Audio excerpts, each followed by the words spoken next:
Les cuento que este es la primera oficina de sismología de Chile. En 1906 hubo un terremoto en Valparaíso.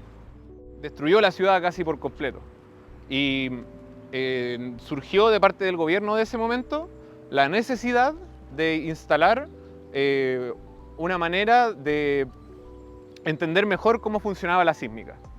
Y de ahí viene que se creó esta oficina. El fundador de este centro sismológico era un francés que se llamaba Montessus de Valores. Este caballero era un militar francés que estaba muy interesado en entender la relación entre los terremotos y los tsunamis. Y se vino a Chile a hacer su investigación.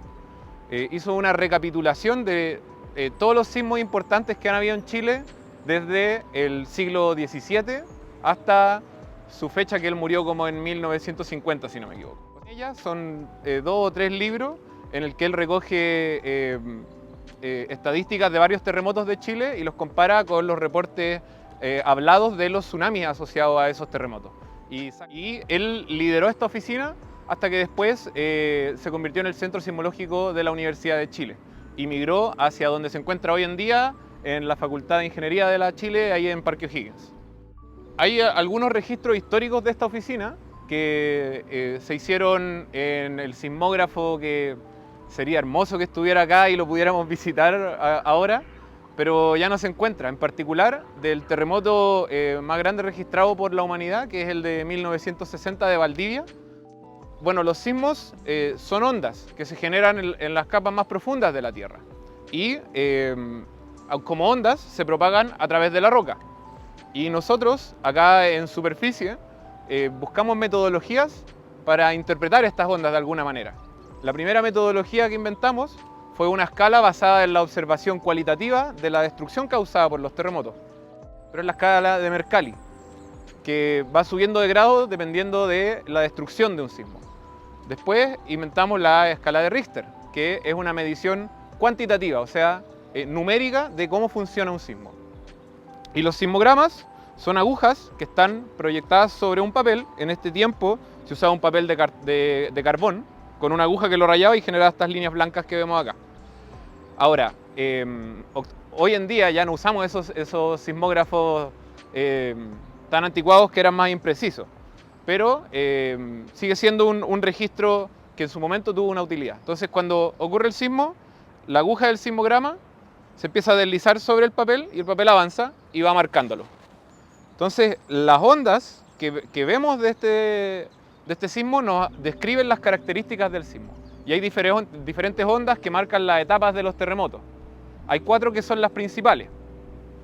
Tenemos primero la onda P, que es una onda que tiene un desplazamiento subhorizontal, por así decirlo, y después viene la onda S, que tiene un desplazamiento como más vertical en la Tierra. No sé si se han fijado, cuando hay un sismo, está temblando. Y después empieza más fuerte, ¿cierto? Ya, ese es el cambio de la onda P a la onda S. Y empieza... ¡Está temblando! Bueno, y después vienen otras 2 ondas más que tienen distintos comportamientos en el espacio de la Tierra, pero no vamos a entrar en los detalles de eso. Lo que sí quiero que conversemos un poquito es cómo se generan los terremotos y por qué son importantes y por qué en Chile hay tantos. Imagínense que la Tierra es un huevo duro, como este que tengo acá.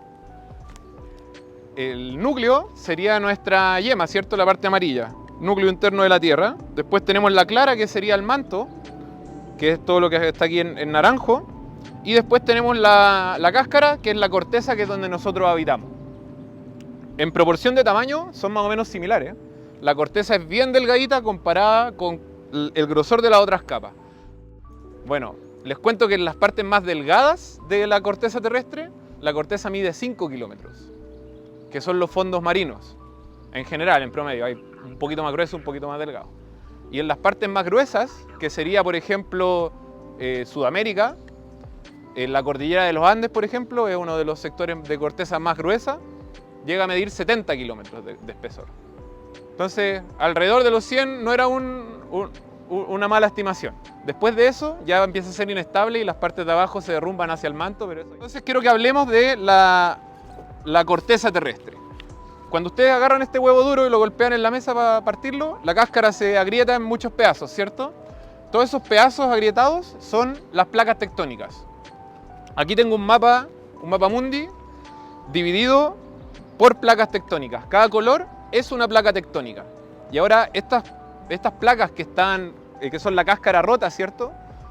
No están quietas, se mueven entre ellas. A veces se juntan, a veces se separan. Si nos vamos acá a Sudamérica, nosotros somos los morados. Tenemos la placa de Nazca, que es esta celestita, que es el Océano Pacífico justo frente a Chile. Sudamérica acá, Chile está en el margen, chocando con la placa de Nazca. Estas dos placas se están acercando. Y cuando dos placas se acercan, hay distintas maneras en cómo interactúan. Pero esa interacción está dictada por su densidad. Ustedes saben que cuando estamos hablando de un medio líquido como el agua, los objetos más densos que el agua se hunden en el agua y los que son más ligeros, menos densos, perdón, flotan, como un pedazo de madera flotando en el mar, ¿cierto?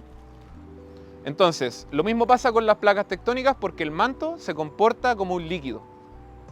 Entonces, cuando tenemos dos placas que chocan, la que sea más densa va a ir por abajo y la que sea menos densa va a ir por arriba. Acá está chocando la placa de Nazca, que es la celeste, recuerden, con la placa sudamericana, que era la morada. La de Nazca abajo, estupendo. ¿Por qué es más densa? Porque tiene más minerales ferrosos que tienen mayor densidad en general. Y fíjense que es más delgada, pero es más densa. Es como un poco contraintuitivo si lo piensan. Pero así es. Entonces chocan y la placa de Nazca se mete para abajo y la otra queda arriba. Y este choque genera roce. Estas placas no son lisas como estas hojas, son rugosas, pueden imaginárselas como unas lijas. Como dos lijas que están chocando, quedan como ensambladas. Entonces cuando tenemos dos lijas que chocan y quedan ensambladas así, no se van a mover hasta menos que uno le haga un esfuerzo importante, ¿cierto? Que permita que esas se desplacen una sobre la otra. Entonces cuando hacemos este choque, quedan ensambladas, pero se siguen acercando, siguen apretándose entre ellas. Entonces empiezan a acumular energía. Y se siguen apretando hasta que llega un punto que la inercia del roce que las mantiene pegadas es menos que la cantidad de energía que hay acumulada entre las dos que están chocando. Y eso genera, ¡pum!, un movimiento. Y ese movimiento son los terremotos. Entonces, así es como funciona la interacción entre dos placas que chocan. Ahora, no siempre tenemos terremotos, o a veces tenemos temblores nomás. Eso es porque el acople que tenían las dos placas no había juntado tanta energía, pero igual se deslizó. Entonces genera un temblor grado 5, algo de ese. A medida que baja por el manto, se funde, porque la gradiente geotermal es hacia abajo. Entonces mientras más abajo, más caliente, y llega un punto que la placa que se está metiendo simplemente se funde y se convierte en parte del manto. Porque yo les dije qué pasa cuando se juntan, pero ¿qué pasa cuando dos placas se separan? Ahí les dejo esa pregunta, la conversamos más tarde. Oye, yo estaba conversando con Omar cuando llegamos sobre esta misma oficina, porque él la conocía. Y me gustaría que Omar les contara por qué la oficina está emplazada en una cueva de roca. Porque si pudiéramos abrir esta puerta, sería una cueva real. Es la roca del cerro que funciona de techo y pared de esto. Entonces, Omar, ¿por qué no nos cuentas por qué eso es así?